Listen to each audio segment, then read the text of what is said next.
예, 오늘 잠언 15장을 통해서 은혜와 진리를 나누려고 하는데, 오늘 잠언 15장에도 생명길, 정육길을 가는 성도들에게 보석 같은 지혜들이 가득 담겨 있습니다.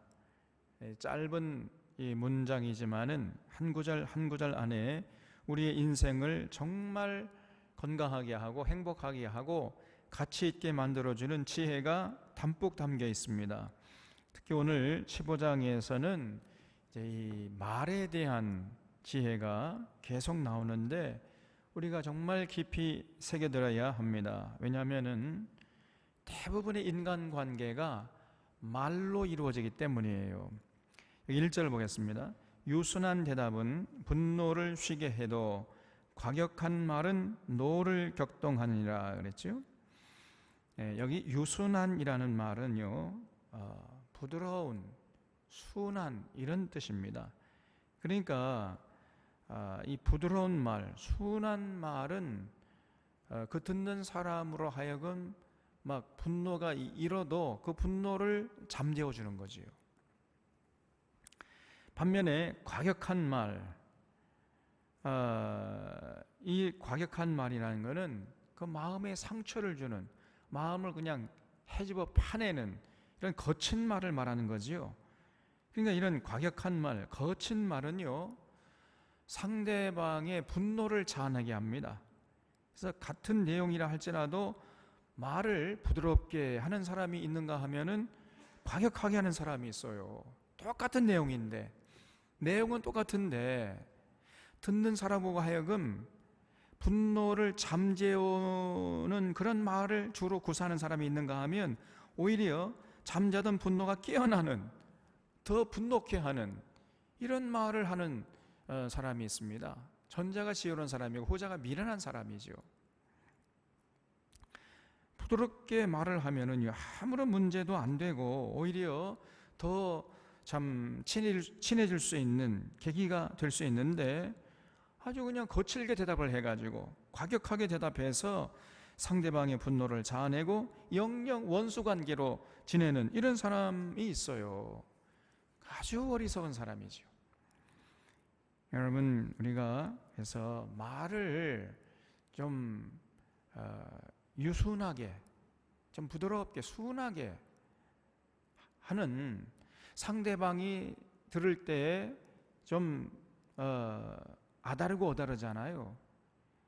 상대방이 들을 때 기분 나쁘지 않도록 하면서 할 말은 다 하는 이런 사람이 있어요. 근데 할 말을 못하면서 기분 나쁘게 하는 할 말은 못해 또. 그거는 아주 어리석은 거지요. 그래서 여러분, 우리가 말하는 걸 좀 배워야 됩니다. 그래서 말을 과격하게 하지 않도록 항상 조심을 해야 돼요. 사실 돌아보면은 부드럽게 하면은 아무런 상처를 주고받지 않을 수 있는, 아무런 문제가 되지 않는 그런 상황인데, 말을 거칠게 해서 과격하게 해가지고 걷잡을 수 없는, 이제 통제할 수 없는 그런 상황으로 치닫는 이런 경우가 있거든요. 그래서 여러분, 오늘 이 솔로몬의 잠언, 이 잠언을 마음에 깊이 새게 됩니다. 유순한 대답은 분노를 쉬게 해도 과격한 말은 노를 격동하느니라. 이가 정말 뼈속에 새겨야 할 귀한 말이에요. 또 2절에 보면 지혜 있는 자의 혀는 지식을 선히 베풀고 미련한 자의 입은 미련한 것을 쏟느니라 그랬죠. 여러분, 그러니까 우리가 가만히 생각해 보면요, 우리 인간관계가 사실은요, 말하기와 듣기, 이 두 종류로 되어 있습니다. 그래서 말하기와 듣기, 이걸 다 잘해야 돼요. 인생을 따지고 보면요, 말하기와 듣기예요. 그 인생의 모든 문제가 말하기와 듣기에 의해서 좌지우지 되는 겁니다. 제대로 말하고 제대로 들으면 아무런 문제가 안 생겨요, 사실은. 근데 제대로 말을 하지 않고 또 제대로 듣지 않아서 자꾸만 문제가 생기고 오해가 생기고 곡해하게 되고, 그리고 기분 나쁘고 마음의 상처를 받고, 그래서 관계가 깨지고 막 이렇게 되는 것입니다. 그래서 여러분, 이 말하는 것과 듣는 것, 이게 둘 다 잘해야 돼요. 여러분, 말하는 것이 없고 듣는 것이 없으면 어떻게 되겠습니까? 말하는 것도 없고 듣는 것도 없다. 그럼 어떻게 되겠어요? 그러면 의사소통이 안 되겠죠. 의사전달이 안 돼요. 커뮤니케이션이 안 되는 거잖아요. 여러분, 커뮤니케이션이 되려면은 말을 해야 돼. 그리고 들어야 됩니다. 말하기와 듣기가 동시에 잘 이루어져야 비로소 건전한 이 의사소통이 되는 거 아니겠어요? 그래서 여러분, 의사소통의 가장 중요한 수단이 말하기와 듣기예요. 이거를 잘해야 됩니다. 자, 여러분, 이 말과 소리의 차이점이 있는데, 말은요, 뜻과 의미를 전달할 수 있는 것이고, 소리는 그냥 공기의 진동에 불과한 것입니다. 아무런 뜻과 의미가 전달되지 않아요. 그게 소리입니다. 그래서 말도 안 되는 소리 하지 말라, 이런 말을 하잖아요. 말도 안 되는 소리. 말과 소리는요, 하늘과 땅만큼 차이가 있어요. 말은 똑같은 소리긴 소리지만은 뜻과 의미가 전달될 수 있는 소리예요. 근데 이 소리는 아무런 뜻이 없는, 그 의미가 전달되지 않는 공기의 울림에 불과한 것입니다. 그게 소리예요. 그래서 그 소리에 의미가 담길 때 비로소 말이 되는 것입니다. 그래서 말이 오고 가고 뜻이 전달될 때 의사소통이 되는 것이죠. 그런데 이 지혜로운 자의 말 속에는요, 우리 인생에 필요한 굉장히 중요한 뜻과 의미와 진리가 담겨 있는 것입니다. 그런데 미련한 자의 말 속에는 그런 굉장한 뜻과 의미와 진리가 담겨 있지는 않아요. 그렇기 때문에 지혜로운 자의 말은 우리가 귀 기울여서 잘 들어야 됩니다. 이게 중요해요. 그래서 여러분, 누가 지혜로운 자인가 이걸 잘 분별해가지고 그 지혜로운 자의 말을, 우리가 그 지혜로운 자가 말을 하면은 그걸 잘 들어야 됩니다. 그런데 미련한 자가 있어요. 미련한 자의 말은 그 소리에 불과해. 그렇기 때문에 미련한 자의 말은요, 그냥 한 귀로 듣고 한 귀로 흘려버려야 돼. 그걸 귀담아 들을 필요가 없는 겁니다. 그렇잖아요? 이걸 여러분 잘해야 돼요. 말하는 사람도 잘 말을 해야 되지만 듣는 사람이 사실은 더 잘 들어야 되는 거거든요. 근데 대부분 보면은 잘 듣지 말아야 할 것을 귀담아 듣고 잘 귀담아 들어야 할 것을 귀담아 듣지 않아요. 정반대로 한단 말이죠. 그럼 문제가 생기는 것입니다. 그냥 소리에 불과한 것인데 거기에 굉장한 뜻과 의미를 부여해 가지고 아주 정성껏 듣고 막 귀담아 들어요. 그러면서 그 거짓된 자를 따라가 버리는 겁니다. 참 어리석은 자지요. 그래서 여러분, 지혜로운 자의 말은 굉장한 의미가 뜻과 진리가 담겨 있기 때문에 귀 기울여 들어야 돼요. 잘 들어야 됩니다. 그런데 미련한 자의 말, 그거는 소리에 불과한 거예요. 때문에 그런 자들의 말은 귀 기울일 필요가 없습니다. 그냥 그렇다고 말을 못하게 할 수가 없잖아요. 그러니까 말을 하면 그냥 한 귀로 한 귀로 흘려버리는 거예요. 마음에 담아둘 필요가 없습니다. 그런 말들은. 근데 이거를 거꾸로 하는 사람들이 있어요. 그거는 아주 어리석은 사람입니다. 그래서 인생은 이렇게 말하기와 듣기로 이루어지는 것인데, 여러분, 인생에서 사는 동안에 무슨 말을 하든지 여러분, 말하는 자는요, 그 말하는 것을 통해서 하나님께 심판받게 되어 있습니다.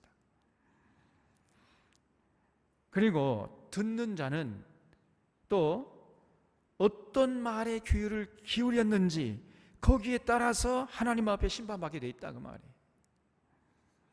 그래서 정말 지혜로운 자의 말에 귀를 기울인 자는 지혜로운 자가 될 것이고, 미련한 자의 그 미련한 말에 귀를 기울인 자는 미련한 자가 되는 것입니다.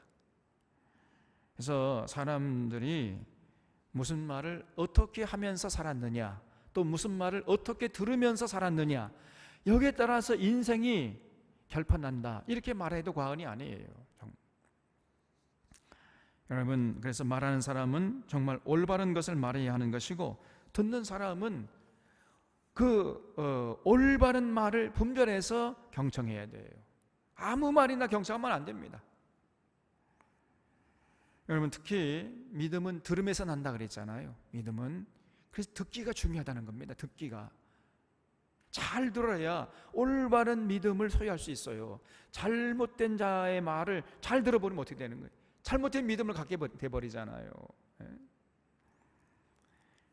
그래서 올바른 말을 우리가 올바로 들어야 됩니다.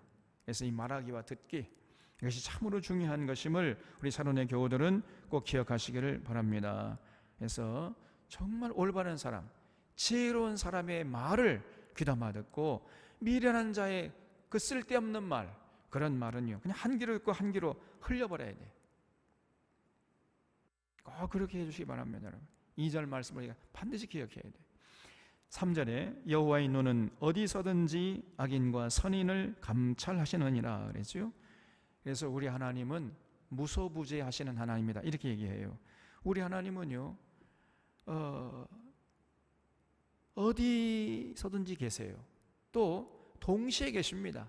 지금 여기도 계시지만은 지금 이 시간에 동시간대에 저 미국에도 계시고 아프리카에도 계시고 아시아 오지에도 계시고 안 계신 곳이 없어요. 무소부재하신 하나님. 그래서 우리 여호와의 눈이 어디에서든지 악인과 선인을 감찰하는 거예요. 그래서 어디 있든지 간에 여러분, 그 하나님의 불꽃 같은 시선을 피할 수 있는 사람은 아무도 없습니다. 여러분. 그래서 그런 하나님의 시선을 의식하면서 사는 자가 복된 자이고 지혜로운 자죠. 언제나 하나님께서 지금 나를 지켜보고 계신다, 이렇게 생각하면 마음이 든든하고 또 담대해지잖아요. 하나님이 나를 지금 지켜보신다니까요. 그래서 선인은 참 생명길로, 악인은 지옥길로 이끌어 가시는 하나님이세요. 그런 하나님의 시선이 나를 지켜보고 계신다, 이런 생각을 가지면서 그런 것을 의식하면서 살아가는 사람하고, 하나님이 어디 있어? 하나님이 나를 못 보셔, 이렇게 생각하면서 자기 멋대로 살아가는 사람하고 어떻게 그 인생이 같을 수가 있겠습니까? 하늘과 땅만큼 차이가 나는 거예요. 그래서 여러분, 여호와의 눈은요 어디서든지 악인과 선인을 감찰하시는 줄로 믿으시기 바랍니다. 그래서 우리가 함부로 말하거나 함부로 행동하면 안 된단 말이에요. 하나님의 눈이 우리를 감찰하고 계세요.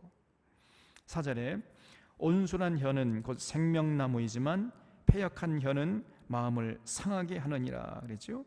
이게 온순한이라는 히브리 말은요 마르페라는 말인데, 이 말은 잘못된 것을 치료해서 건강하게 한다, 올바르게 회복한다, 이런 뜻이에요. 그래서 온순한 혀는 다시 말하면은요 치료하는 힘이 있어가지고 잘못되어 가는 사람들, 시들어가는 사람들을 치료해서 건강하게 한다는 거예요. 그래서 온순한 혀는 그런 힘이 있는 것입니다. 그래서 온순한 혀가 곧 생명나무라고 했어요. 생명나무. 여러분, 요한계시록 22장 2절에 보면은 천국 한복판에 생명나무가 서 있다 그랬죠. 그래서 12가지 열매를 맺되 달마다 그 열매를 맺고 그 나무 잎사귀들은 만국을 치료하기 위하여 있더라 그랬어요. 그 생명나무의 열매와 잎사귀가 하는 일이 뭐냐? 만국을 치료하는 역할을 한다는 거예요. 그런 힘이 있는 것입니다. 그래서 지금 온순한 혀가 생명나무다, 이렇게 말을 하고 있는 것은 무슨 뜻이냐면은, 여러분 말을 온전하게 잘 하잖아요. 그러면 그 말을 통해서 잘못된 것을 치료해 가지고 건강하게 하는 그러한 힘이 그 온전한 혀 속에 있다는 거예요. 온전한 말을 하게 되면요 그런 잘못과 허물을 치료해서 건강하게 하는 그런 굉장한 힘이 있는 것입니다. 그뿐 아니라 그 사람을, 그 온전한 혀의 말을 듣는 그 사람을 건강하게 치료해서 회복할 뿐 아니라 그 사람을 생명길로, 천국길로 인도하는 그런 힘까지 있어요. 그래서 여러분, 온전한 혀가 얼마나 소중한지 알 수가 없어요. 굉장한 힘이 있는 것이단 말이에요. 그러나 반대로 패역한 혀, 이 패역한 혀는요, 이 패역한이란 히브리 말은 셀레프라는 말인데 이거는 삐뚤어진 그런 말이에요. 그래서 이 삐뚤어진 혀, 그 말이 그 혀에서 나오는 그 말이 삐뚤어졌어요. 그런 말을 들으면은 그 듣는 사람으로 하여금 병들게 하고 심령을 부패하게 만들고 죽음의 늪으로 끌고 가는 그런 힘이 있는 것입니다, 여러분. 이 패역한 혀도 굉장한 힘이 있는데 사람의 생명을 단축시켜요. 사람을 죽음의 늪으로 끌고 가는 힘이 있단 말이죠, 여러분. 그래서 이 온전한 혀와 패역한 혀가 여러분 이게 한 사람의 입에서 동시에 나올 수가 없잖아요. 잘 구분해야 됩니다. 온전한 혀인가, 저 사람의 혀가 지금 온전한 혀인가 패역한 혀인가, 이걸 잘 구분할 수 있어야 돼요. 그래서 여러분 온전한 혀의 말을 마음에 품으면요, 그 사람은 결국은 스스로 자기를 죽음의 길로 끌고 가는 이런 어리석은 짓을 하는 거예요. 그래서 우리가 여러분 온전한 혀, 그리고 패역한 혀, 온전한 혀의 말을 마음에 간직해야 되지만은 패역한 혀의 말은 절대로 마음에 담아두면 안 된다. 입술의 그 혀를 통해서 생명나무가 있는 길로 인도받기도 하고 뜨거운 유황불이 타는 지옥으로 인도함을 받기도 하는 것입니다. 이게 정말 이 말의 힘이 얼마나 중요한지 알 수가 없는 거예요. 그래서 말하는 사람의 책임이 크다는 것을 여러분 결코 잊지 말아야 돼요. 여러분, 그럼 말하는 자는 주로 누가 말을 하지요? 주가 누가 말을 하고 주로 누가 듣습니까? 네?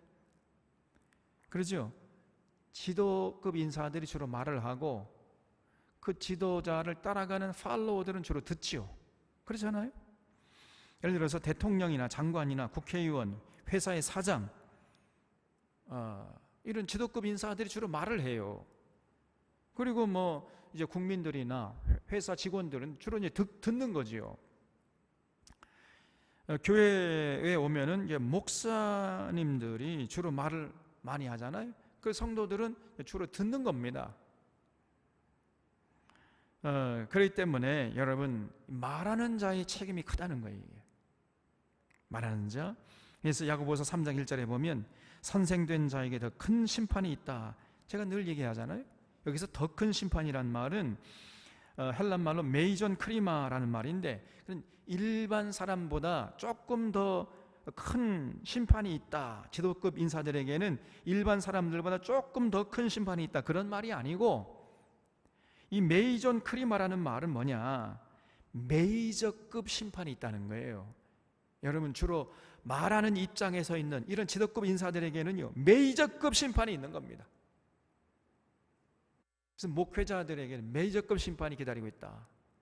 저 그런 얘기할 때 저도 뭐 좀 두려워요, 사실은.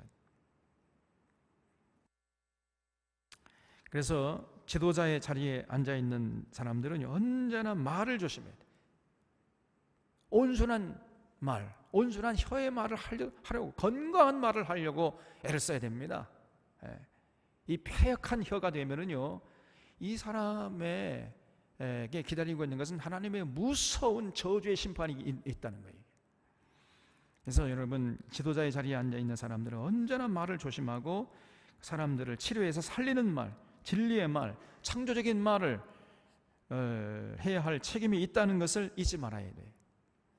그리고 여러분 늘 듣는 자의 자리에 앉아 있는 그런 사람들은 어떤 듣는 회중들은 그러면 어떻게 되겠습니까? 듣는 자들은요 그 말이 과연 온순한 혀인지 패역한 혀인지 잘 분별하는 능력이 필요해요. 잘 분별해야 됩니다. 특별히 요즘 같은 정보의 홍수 시대를 살아가는 상황에서는요 더더욱 분별력이 필요합니다. 그래서 온순한 혀를 받아들이고 패역한 혀를 거부해야 되는 거지요. 당시에 이제 과거에 이스라엘 백성들은요 온순한 혀, 다시 말하면 자신들을 치료하고 건강케 할 뿐 아니라 생명길, 천국길로 인도하는 그런 건강한 말은 그건 거부했어요. 온전한 혀를 거부하고 패역한 혀를 따라가 버렸단 말이에요. 그러니까 결국은 나라가 망하는 거죠.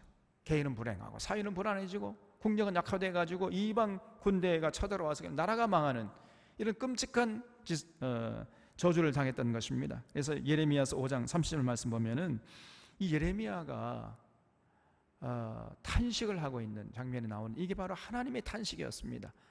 예레미야 5장 30절에 이 땅에 무섭고 놀라운 일이 있도다. 선지자들은 거짓을 예언하며 제사장들은 자기 권력으로 다스리며 내 백성은 그것을 좋게 여기니 마지막에는 너희가 어찌하려느냐 그랬어요. 그러니까 이 선지자들, 그 사람, 이 지도층들의 이 혀가요, 온순한 혀가 아니라 무슨 혀였다고? 패역한 혀였습니다. 병든 사람을 고치고 치료하고 회복시키고 건강케 해서 생명길로 인도하는 그 온순한 혀가 아니라 오히려 건강한 사람이라도 병들게 하고 부패하게 해가지고 죽음의 늪으로 지옥으로 끌고 가는 그 패역한 혀의 말이었단 말이에요. 그런데 그러면 그런 그 선지자들, 그 거짓 선지자들, 이 거짓 예언을 거부해야 할 거 아니에요. 따라가지 말아야 할 건 아닙니까? 그런데 그것을 좋게 여겼다는 게 좋게. 그리고 아멘 할렐루야는 따라가 버렸어요. 그러니까 너희들 마지막에는 어찌하려고 이러느냐, 하나님의 탄식이었습니다. 선지자들의 혀는 건강한 혀가 아니었고 듣는 자들의 귀도 건강한 귀가 아니었던 거예요. 그래서 쉽게 말하면 말하기와 듣기가 전부 엉터리였습니다. 엉터리. 그렇기 때문에 나라가 망했던 거예요. 또 고린도 교회에 우리가 잘 알잖아요. 거짓 사도들이 들어와 가지고 그 패역한 혀를 놀렸습니다. 그래서 다른 예수를 전하고 다른 복음을 전하고 다른 영을 받게 했잖아요. 그러니까 그 혀가 온순한 혀가 아니고 무슨 혀였어요? 패역한 혀였어요. 그러면 그 패역한 혀의 말을 따라가지 말아야지요. 수용하지 말고 거부해야 할 건 아닙니까? 그런데 이 고린도 교인들이요, 이 무지해가지고 그런 패역한 혀의 말을 따라가 버린 거예요.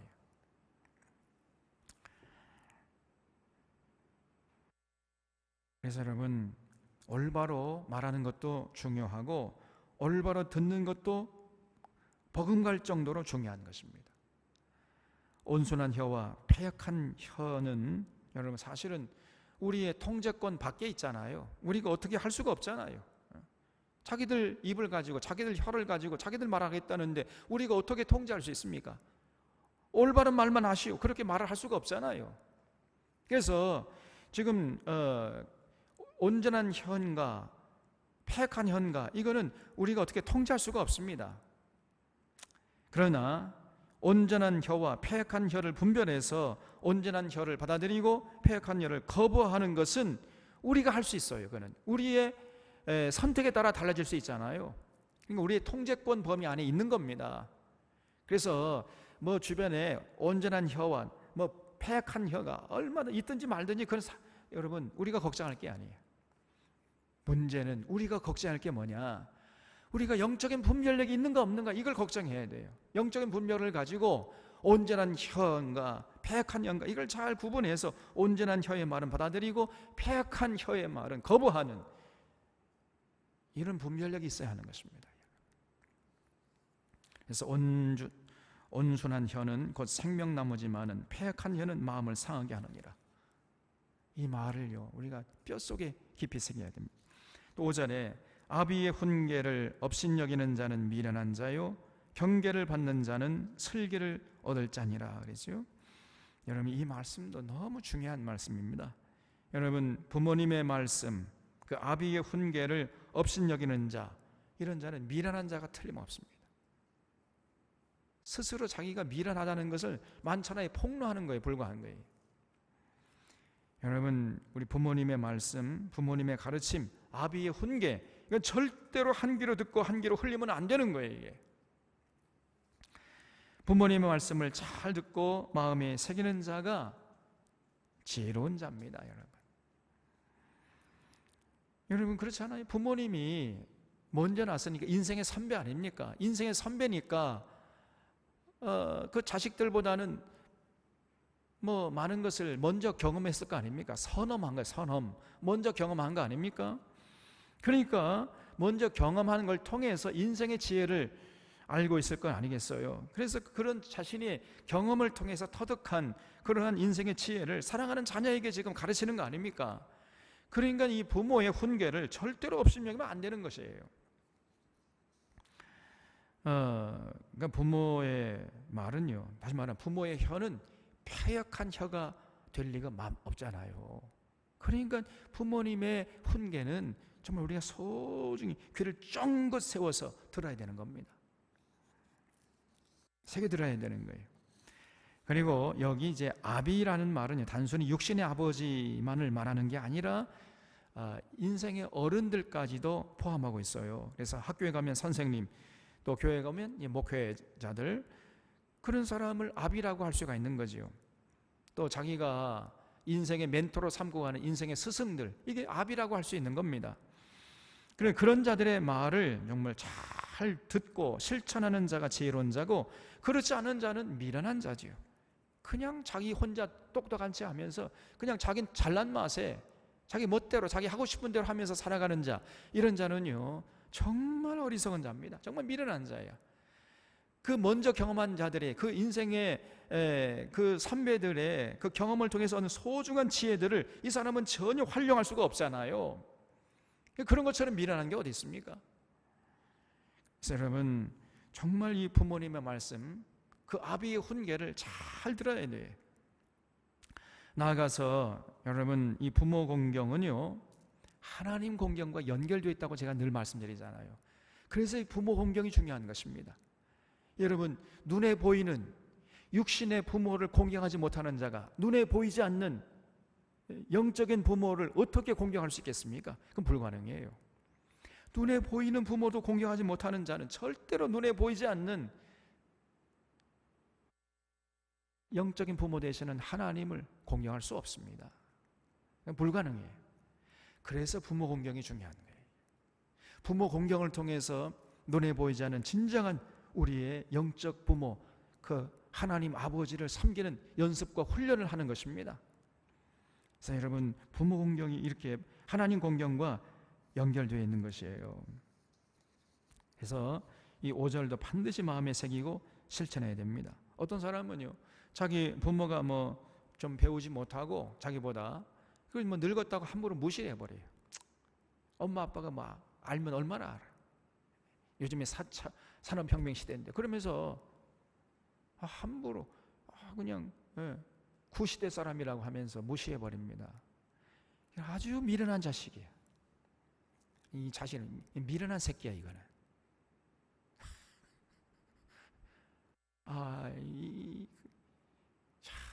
그는 스스로 자기 무덤 파는 겁니다. 여러분 부모의 훈계는요 절대로 아비의 훈계는 절대로 경홀히 들으면 안 됩니다. 잔소리를 들으면 안 돼요. 잔소리를 듣는 자가 미련한 자예요. 그리고 그런 사람들은요 인생의 선배들, 스승들이 주시는 교훈을 전혀 받으려고 하지는 않아요. 여러분 그 먼저 인생의 선배들이 그냥 굉장한 대가를 지불하고 얻은 소중한 인생의 지혜들, 그거를 전해주려고 하는데 전혀 그거를 거부하는 것입니다. 이런 사람처럼 미련한 자가 어디 있느냐 그 말이에요. 미련 곰탱이 같은 사람들이 있어요. 그러니까 결국은 이제 남들은 그 인생의 스승들, 그 아비들의 훈계를 잘 듣고 시행착오를 줄이면서 이렇게 살아가는데 이 사람은 자기가 인생의 스승들의 얘기를 전혀 듣지 않으니까 그런 시행착오를 다시 반복하는 거죠. 그러니까 맨날 그냥 실패하고 넘어지고 쓰러지고 얻어 터지고 그런 다음에 그때서야 정신 차리고 다 인생이 망가진 다음에 그때서야 그냥 정신 차리고 그러면 이제 때는 늦는 겁니다. 그런 곰같이 미련한 사람들이 많아요. 여러분, 성경에 있는 수많은 교훈들은요, 혹독한 대가를 치르고 얻은 지혜들이 가득 차 있는 겁니다. 우리보다 앞서서 살았던 사람들이 정말 살아가면서 얻은 교훈들이 성경 안에 알알이 보석처럼 박혀 있잖아요. 그것을 잘 듣고 받아들이는 자는 정말 지혜로운 인생이죠. 그런데 대부분의 사람들이 그걸 무시하고 조롱하고 하나도 거기에 관심도 기르지 않고 받아들이려고 하지 않고 이렇게 살아가다가 온갖 인생의 쓴맛을 맛보고서야 그때서야 비로소 이제 전부여 의지 없어서 주님께 돌아온다 그러면서 그때서 회개하려고 하는 사람이 있습니다. 여러분, 그 전에 그런 인생의 쓴맛을 보기 전에 먼저 인생의 선배들의 그 귀한 지혜들, 그 교훈들, 가르침들을 마음에 새기고 살으면은요, 얼마나 인생을 값지게 보람되게 가치 있게 살겠습니까? 너무나 안타까운 일이다 그 말이에요. 그래서 여러분, 아비의 훈계를 절대로 경홀히 여기면 안 됩니다. 성경에 있는 어른들의 가르침, 또 자기 가정에서 아버지, 어머니의 가르침, 인생의 선배나 스승들의 가르침, 이걸 잘 듣고 귀를 쫑긋 세워서 경청하려고 하는 이런 자세를 우리 사랑하는 교우들은 절대로 잊지 마시기를 주님의 이름으로 부탁드립니다. 여러분, 6절에 의인의 집에는 많은 보물이 있어도 악인의 소득은 고통이 되느니라 그랬죠.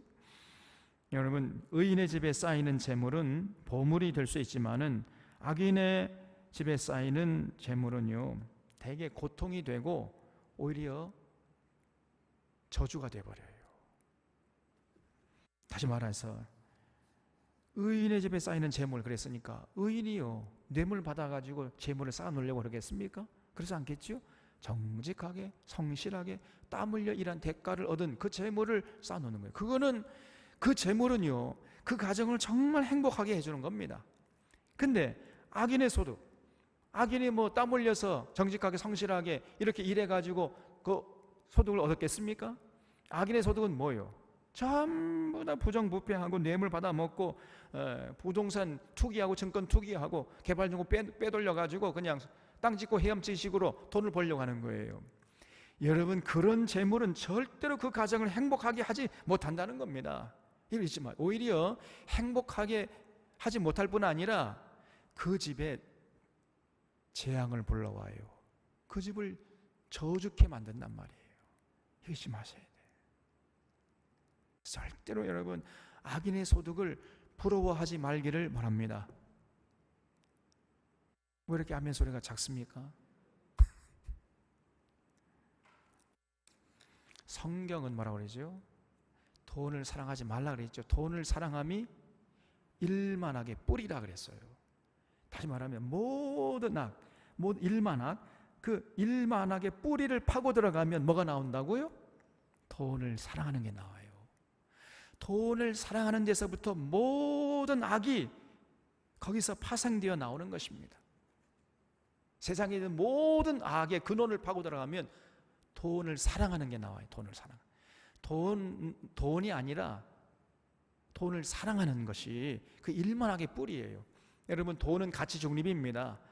돈을 잘 선용하면은 그걸 가지고 아주 귀한 일, 가치 있는 일을 할 수가 있지만은 돈을 악용하면은 자기를 망하게 하고 수많은 사람들을 죽음의 늪으로 끌고 가는 그런 아주 끔찍한 일을 하게 하는 거예요. 그래서 이 돈이라는 것은요 가치 중립이에요. 이게 잘 쓰면 선한 일을 많이 할 수 있지만 잘못 쓰면은요 이것처럼 악한 것이 없는 거예요. 이 돈이. 그래서 여러분, 우리가 절대로 돈을 사랑하면 안 돼. 돈을 사랑하는 자가 곧 부자라 그랬지요. 제가 돈을 사랑하는 것이 부자예요. 그 부자는 절대로 천국 못 갑니다. 우리가 하나님을 사랑해야 천국 가지. 어떻게 돈을 사랑하는 자가 천국 갈 수 있습니까? 돈을 사랑하는 자가 천국 가면 천국 망하게? 그건 천국이 아닙니다. 그거는 절대로 돈을 사랑하면 그 사람은 천국 못 갑니다. 그래서 여러분, 절대로 돈을 사랑하면 안 돼. 정직하게 성실하게 땀 흘려 번 물질로 만족해야지 자꾸만 부동산 투기하고 증권 투기하고 뭐 이런 것에 마음을 뺏기는 것, 그 사람은 돈을 사랑하는 자죠. 그런 삶을 정말로 경계해야 돼. 이거는요, 아무리 강조해도 지나치지 않습니다. 세상은 자꾸만 우리를 유혹해요.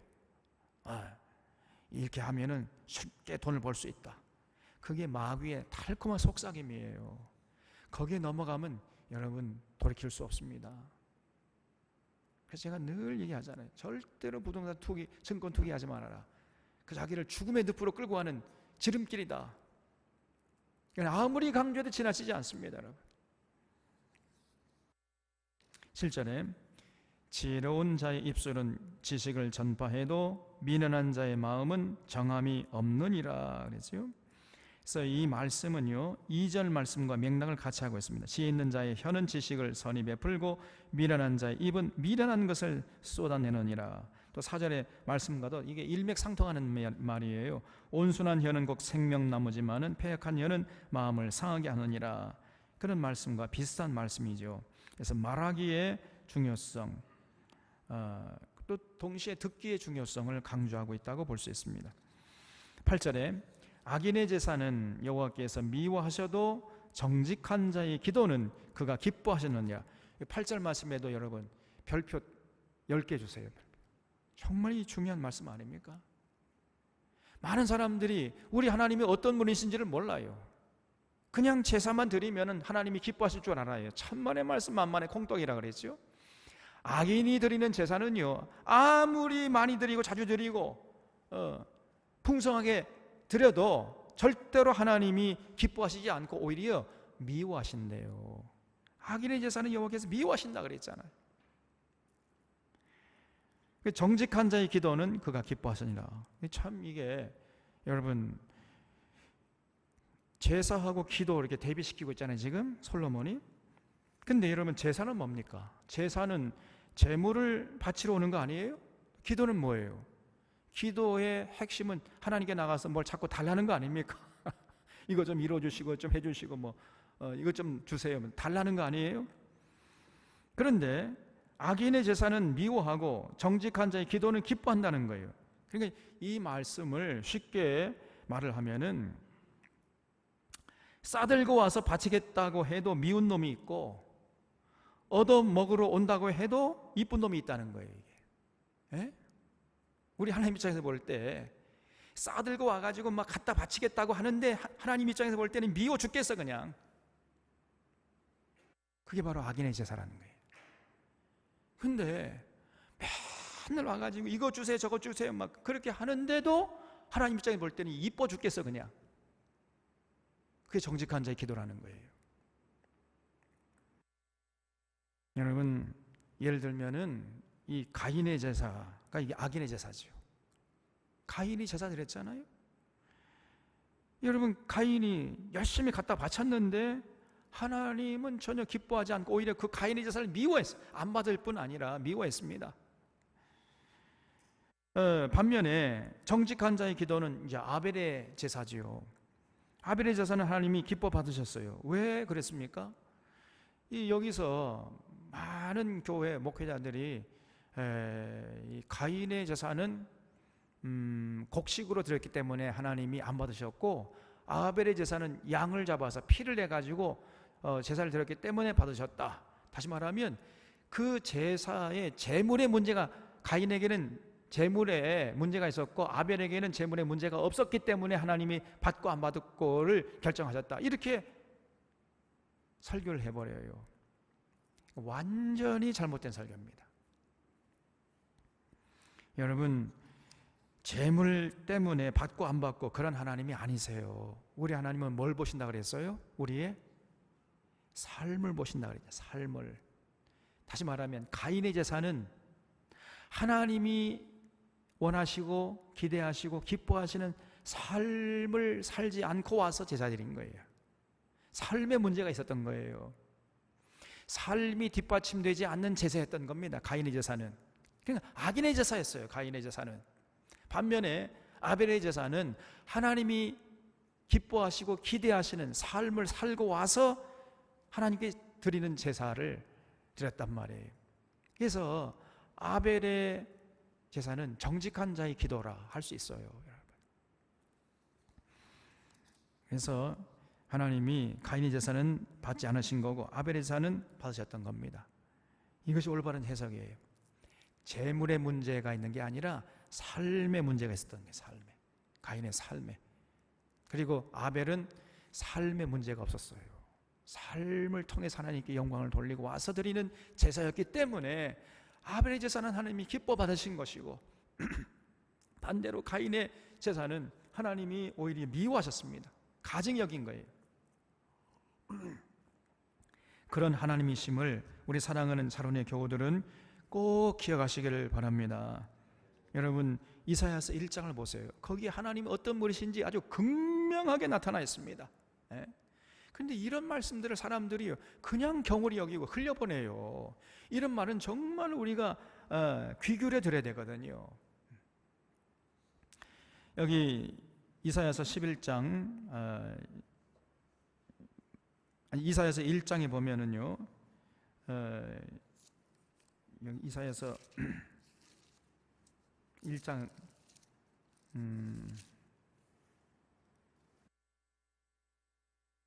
11절부터 보면은 이렇게 나와 있습니다. 여호와께서 말씀하시되 너희의 무수한 재물이 내게 무엇이 유익하니요? 나는 수양의 번제와 살찐 짐승의 기름에 배불렀고 나는 수송아지나 어린 양이나 순 염소의 피를 기뻐하지 아니하노라. 너희가 내 앞에 보이러 오니 이것을 누가 너희에게 요구했느냐? 내 마당만 밟을 뿐이니라. 헛된 재물을 다시 가져오지 말라는 거예요. 그 당시에 남유다 이스라엘 백성들이요, 제사 드릴 때 굉장한 재물을 갖고 와서 바쳤던 거예요. 수양의 번제와 살찐 짐승의 기름을 하나님께 갖다 바쳤어요. 어린 양이나 수염소 피를 갖다 바쳤습니다. 수송아지 이런 갖다 바쳤어요. 그런데 하나님께서 말씀하시기를 그건 헛된 재물이래. 그런 재물 다시 가져오지 말아라. 내가 그런 재물 받는데 이제 지쳤다는 거예요. 하나님이. 분양은 내가 가정이 여기는 바에 월삭과 안식일과 대유로 모이는 것도 그러하니 상회에 아울러. 그럼 왜 하나님이 이렇게 그들이 드리는 재물 기뻐 받으시지 않고 그들의 제사를 기뻐 받으지 않으셨느냐?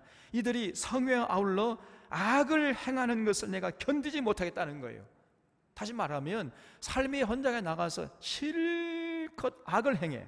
그리고 와서 또 주일날 되면은 하나님께 수송아지, 수염소 또 그냥 순양 잡아가지고 제물을 갖다 바치는 거예요. 하나님이 아주 질색팔색 하시는 거예요. 질색팔색. 헛된 재물 다시 가져오지 마라. 너희들이 아무리 갖다 바친다 하더라도 내가 받지 않겠다. 이렇게 말씀하세요. 내 마음이 너희 월삭과 정한 절기를 싫어하나니 그것이 내게 무거운 짐이라. 네가 지기에 곤비하였느니라. 너희가 손을 펼 때 내가 내 눈을 너희에게서 가리고 너희가 많이 기도할지라도 내가 듣지 아니하리니 이런 너희의 손에 피가 가득함이라. 너희는 스스로 씻으며 스스로 깨끗하게 하여 내 목전에서 내 악한 행실을 버리며 행악을 그치고 선행을 배우며 정의를 구하며 학대받는 자를 도와주며 고아를 위하여 신원하며 과부를 위하여 변호하라. 이렇게 살다가 와서 제사 드리면 재물이 좀 변변치 않아도 그 재물을 기뻐 받으시고 그 제사를 하나님이 기뻐 받으신다는 겁니다. 여러분, 이것이 우리가 믿는 성경에서 계시하시는 하나님이세요. 우리 하나님은 어떤 분이시냐? 제사보다 인애를 원하시는 하나님이시다 말이에요. 삶의 현장에서 인애, 더불어 사는 거예요. 더불어. 어렵고 힘든 사람이 있으면 불쌍히 여기고 좀 베풀고 나누고 이렇게 살다 와서 예배 드릴 때 그 예배를 기뻐 받으시는 하나님이시지, 그런 삶이 빠진 채 와가지고 아무리 많은 재물을 갖다 바치고 헌금을 갖다 바치고 아무리 많은 예배를 자주 드린다 할지라도 하나님이 전혀 기뻐하시지 않는단 말이에요. 그런 하나님이시단 말입니다. 이걸 잊지 마셔야 돼요. 오히려 하나님이 분노하십니다. 그래서 여호와께서 악인의 제사는 미워하셔도 정직한 자의 기도는 기뻐하신다. 여러분, 이 구절을요 반드시 기억해야 돼요. 9절에 악인의 길은 여호와께서 미워하셔도 공의를 따라가는 자는 그가 사랑하시느니라 그랬죠. 여러분, 시편 1편에서 여호와께서 의인의 길은 인정하시나 악인의 길은 망하리로다 이렇게 가르치고 있죠. 반드시 이렇게 됩니다. 의인의 길은 인정하시고 악인의 길은 망해요. 짧은 눈으로 보면은요, 은혜의 길이 망하고 의인이 망하고 악인이 흥하는 것처럼 볼 수가 있습니다. 그러나 긴 눈으로 보면은 그렇지 않아요. 짧은 눈으로 보면은 그렇게 보인다 할지라도 여러분 길게 보면은요 반드시 여호와께서 의인의 길을 인정하시고 악인의 길은 망하게 됩니다. 그렇다면요 우리가 의인으로서 살아야 되겠죠? 반드시 의인의 길을 걸어가야 돼. 그러면 의인의 길이 뭡니까? 누가 의인이요? 예레미야서 5장에 의하면은요 하나님께서 말씀하시기를 의인이 누구냐? 분명히 정의를 거기 해놨어요. 5장 1절에 공의를 행하고 진리를 추구하는 자, 이 사람이 의인이네. 일단은 세상에 나가서 공의를 행해야 돼. 이 공의를 행하는데 관심이 있어야 됩니다, 여러분. 그리고 진리를 추구해야 됩니다. 진리. 그런 사람이 하나님 앞에서 의인이라 그랬어요. 그런 자가 구원받은 자고 의롭게 된 자고 그 사람이 하나님 앞에서 의인이 되는 겁니다. 그리고 그런 자는요 하나님이 진실로 사랑하는 자고 함께 하시는 자예요. 그가 어딜 가든지 하나님 불꽃 같은 눈으로 감찰하시고 동행하시는 분이십니다. 반면에 악인이 누구냐 하면은 정반대죠. 공의를 팽개쳐버리고 진리를 무시하고 무관심하면서 그저 자기 잘난 맛에 자기 유익만을 위해서 살아가는 거예요. 이 사람이 여러분 악인이에요. 악인. 이런 악인은 우리 하나님이 미워하시고 가증히 여기는 겁니다. 꼭 기억하셔야 돼요. 10절에 도를 배반하는 자는 엄한 징계를 받을 것이요 견책을 싫어하는 자는 죽을 것이니라 그랬죠. 성경에 보면은요 하나님께서 징계할 때가 있어요. 또 견책할 때가 있습니다. 근데 그때 하나님께 징계받거나 견책받을 때 사람마다 반응하는 게 다 다릅니다. 어떤 사람은 진실로 회개하는 사람이 있어요. 근데 어떤 사람은 그냥 도망가 버려요. 나 잡아봐라 메롱 그러면 도망가. 어떤 사람은요 도망가다가 무슨 생각이 들었는지 팔을 걷어붙이고 한판 붙잡고 덤벼드는 놈이 있다니까 또. 그래서 여러분 하나님이 징계할 때 회개하고 매를 달게 받고 징계를 순순히 받는 사람이 지혜로운 사람이고 도망하는 사람은 배역하는 자예요. 배역. 그리고 도망가다가 팔을 걷어붙이고 한판 붙잡고 덤벼드는 사람은 바로 패역하는 자다. 예레미야에서 그렇게 말씀하잖아요. 예레미야가 과거 북이스라엘 백성들은 배역했고 북이스라엘이 배역죄를 범함으로 나라가 망하는 것을 보면서도 남유다는 배역죄뿐 아니라 무슨 죄? 패역죄까지 범했다. 그러면서 탄식하는 장면이 예레미야서 3장에 나오잖아요. 그러니까 이런 사람은요 하나님이 징계하게 되면 그 징계를 싫어해. 견책을 듣기 싫어합니다. 바닥바닥 이를 갈아요. 그래 도망가거나 아니면 그냥 한방 붙잡고 덤벼드는 거예요. 정말 미련한 자죠. 그런 자는요 하나님 앞에서 흔적도 없이 사라져 버립니다. 순간적으로. 어떻게 감히 하나님과 한방 붙잡고 덤벼듭니까? 미련한 것도 이렇게 미련한 자가 없는 거지요. 오늘날 그런 면에서 이 교회로 눈을 돌려서 살펴보면 교회도 반드시요 사실은 법적으로는 권직이 있습니다. 징계를 해야 되고 견책이 있어요. 사실은 헌법에 보면 다 있습니다. 이게 근데 지금 오늘날 교회에서 권직을 하지 않아요. 권직이 사라져 버렸습니다. 근데 사실은 권직을 해야 됩니다. 그래서 교회 권직에서 가장 가벼운 것이 견책이죠. 견책이라는 것은 당신 이런 거 잘못했잖아. 그래 책임을 져라. 그러면서 이제 책망하는 거예요. 공중 앞에서 이 아무개가 이런 잘못을 저질렀습니다. 공개적으로 책망하는 거예요. 이게 견책이에요. 가장 가벼운 책망이죠. 권징이죠. 그 견책이 안 통하면요. 그 다음 단계가 뭐냐? 수찬 정지하는 거예요. 성찬 성례식을 하는데 아무개는 성찬 성례식 참여할 수 없습니다. 딱 선포해 버리는 거예요. 1년 동안 아무개는 성찬 성례전에 참여하지 못합니다. 이렇게 당회에서 결의해 가지고 공포해 버립니다. 이 수찬 정리예요. 여러분, 이거는 버립니다, 이게. 그래도 정신 못 차리잖아요. 그 다음 단계 뭐냐? 출교시키는 거예요, 출교. 그래서 이 출교는 세상으로 말하면 이게 사형에 해당되는 거예요, 사형. 이 사람은 우리 교회 교인이 아닙니다 라고 그 교족부에서 이름을 지워버리고 이제 교회 안에 못 들어오게 하는 거예요. 출교시켜버리는 거예요. 여러분, 초대교회는요 출교가 있었습니다. 그래서 몇 번 이렇게 권면하고 해도 이 회개하지 않고 자꾸 교회 안에서 말썽 부리잖아요. 그러면 그냥 공식적으로 이 사람은 출교시킵니다. 하는데 출교시킬 때 어떻게 출교하냐면요, 목회자가 내가 성부와 성자와 성령의 이름으로 너를 사탄에게 내어주노라, 아무개를 사탄에게 내어주노라. 그럼 출교시켜버렸어요. 무섭습니다, 여러분. 그러잖아요. 그러면 이 사람은 며칠 안에 시름시름 앓다가 죽어버립니다. 그런 굉장한 권위가 있었어요. 그러면은 왜 그런 일을 합니까? 그 사람 죽어버리면 어떻게 되는 거예요? 불쌍하다 이렇게 생각할 수 있는데, 여러분, 죽으면 더 이상 죄를 짓지 않을 거 아닙니까?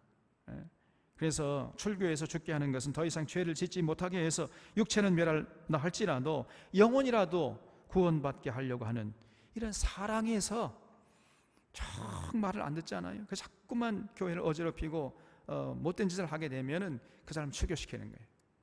그러면서 성부와 성자 성령의 이름으로 사탄에게 내어주노라. 그러면 출교시켜버렸습니다. 초대교회는 이런 무서운 출교가 있었습니다. 권징이. 지금은 다 사라져버렸습니다만은. 그래서 여러분, 하나님의 징계를 받으면요 빨리 회개하는 것이 상책이에요. 징계를 피하거나 싫어하는 사람은 참으로 미련한 자인 것입니다. 11절에 스올과 아바돈도 여호와 앞에 드러나거든 하물며 사람의 마음이리요. 11절 말씀도 좀 줄을 쳐주세요. 이 말씀도요 정말 두려운 말씀입니다. 이 스올이라는 것은 음부로 번역이 돼요. 음부는 지옥과 조금 다른 개념이에요.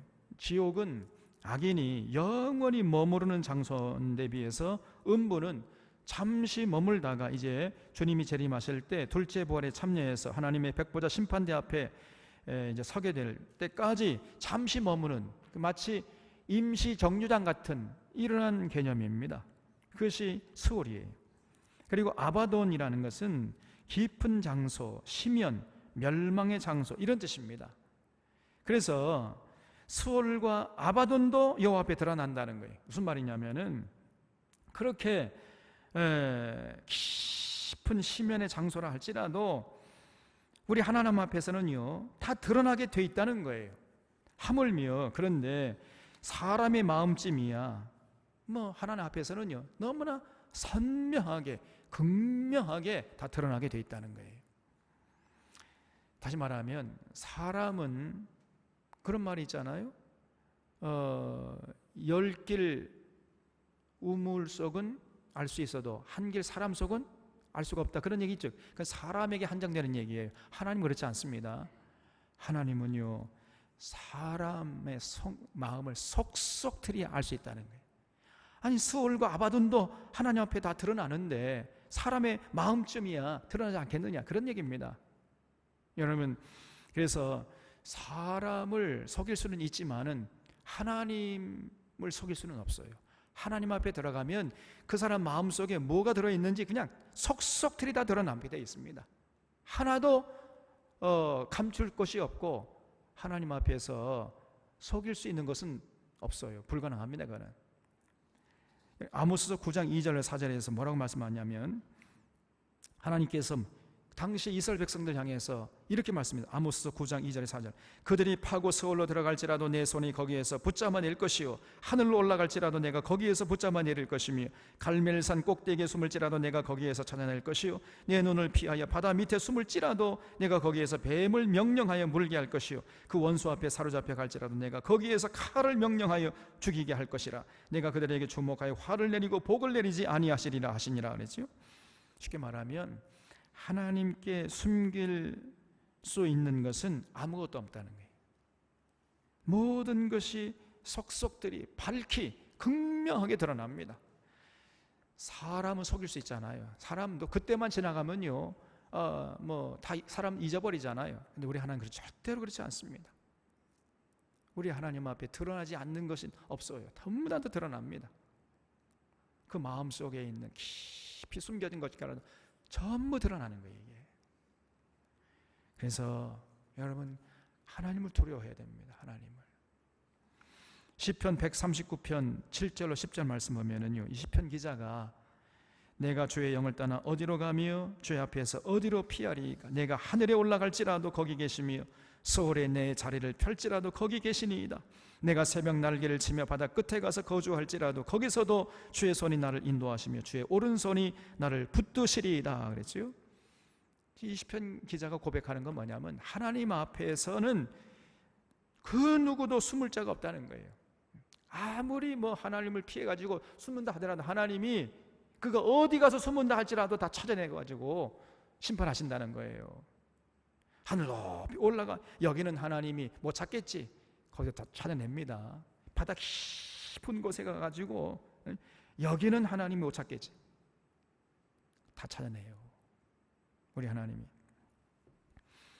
그래서 여러분, 하나님 앞에서는요 결코 숨을 자가 없고 하나님 앞에서 드러나지 않을 것이 없는 거예요. 그렇기 때문에 이것을 우리가 믿는다면은 누가 보든지 말든지 정직하게 성실하게 살아가는 것이 정말로 중요한 겁니다. 그래서 제가 늘 마음에 새기고 살아가는 경고가 있는데 코람데오란 말이 있어요. 코람데오. 말은 하나님 앞에서란 뜻이에요. 하나님 앞에서. 이게 헬란 말인데 아무도 보지 않지만은 하나님의 불꽃 같은 눈이 지금 나를 지켜보고 있다. 언제나 의식하면서 말하거나 행동하는 거예요. 그러면은 그 사람은 정말 정직하게 성실하게 살아갈 수밖에 없지요. 코람데오. 하나님이 지금 나를 지켜보고 계세요.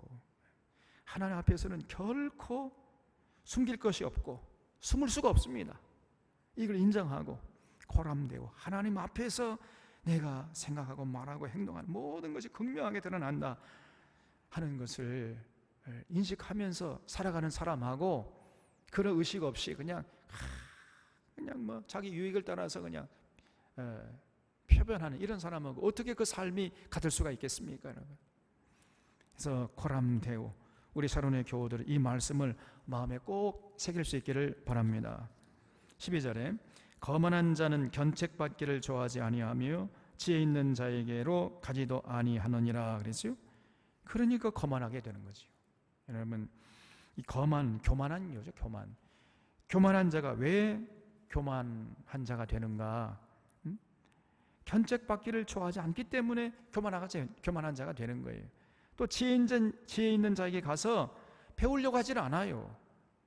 나는 다 알고 나는 배울 필요가 없다. 나는 이미 완성된 존재다. 이렇게 생각하면서 살기 때문에 지혜 있는 자에게 가서 배우려고 하질 않습니다.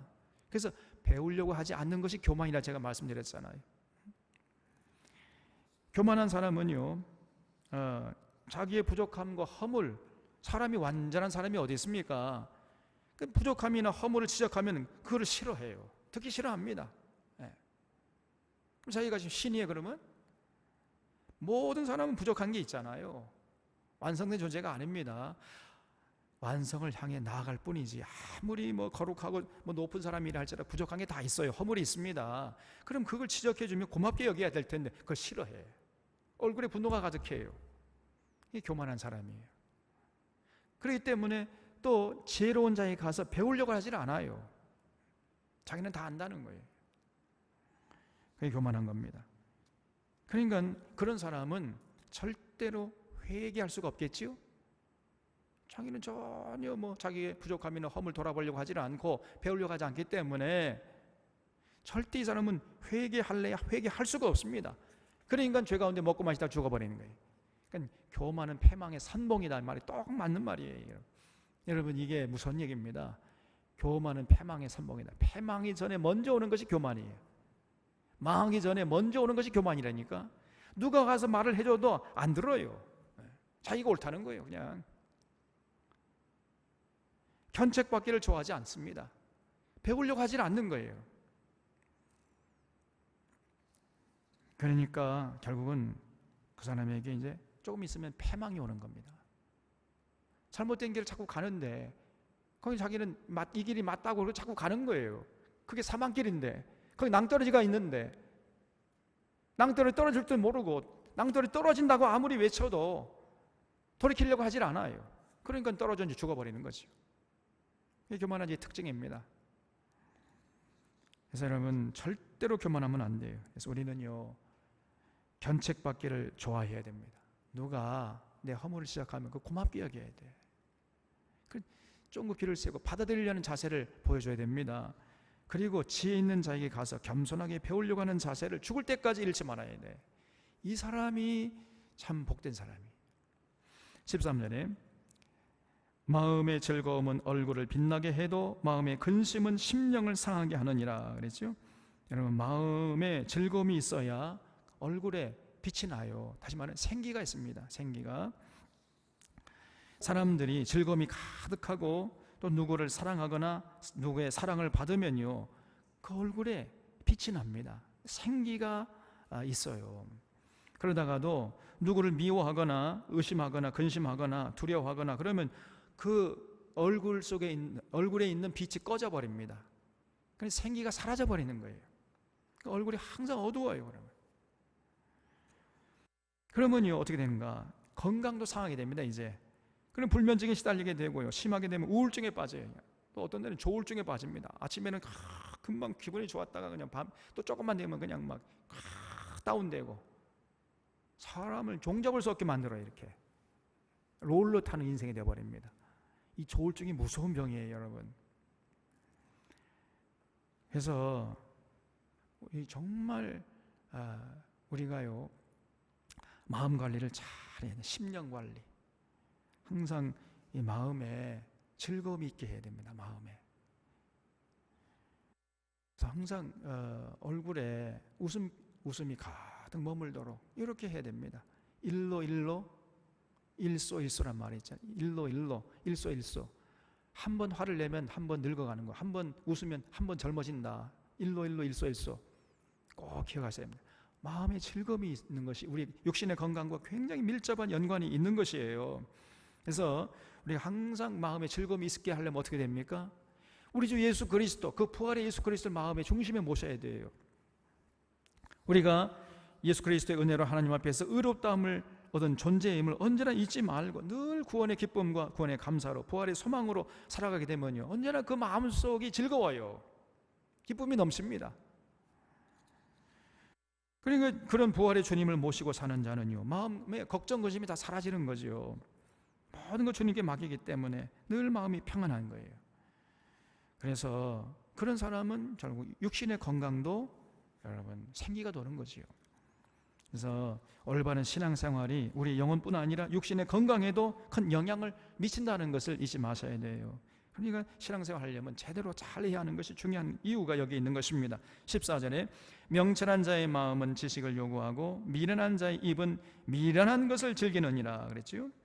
여러분 명철한 자는요 그럼 다시 말하면 마음이 밝고 맑은 사람은 끊임없이 공부하려고 그래. 배우려고 하는 겁니다.